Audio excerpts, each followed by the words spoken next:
көріп тұрған біздің Жылзай тобының ата-аналарынан үнемі біз бір-бірімізбен сәлеметсіздер ме деп амандасамыз. Ендеше бүгінгі менің тренингімде амандасу тәсілі басқа болады. Біз бір-бірімізбен танысып алсақ, ендеше бірінші үнділерше қимылмен амандасамыз. Кәнекей, Мариананы қайталаймыз. Екінші, Италияда бір-бірімен құшақтасып амандасады.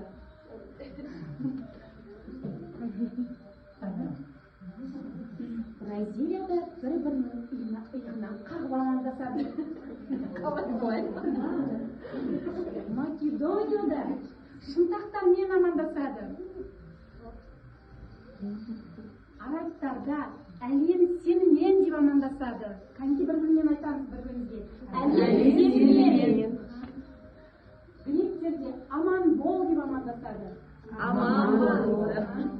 Австралияда үш әрекетпен амандасады. Қол соғады, секіреді, жамбасын қағады. Жарайсыздар, орындарыңызға отыра алсаңыздар болады.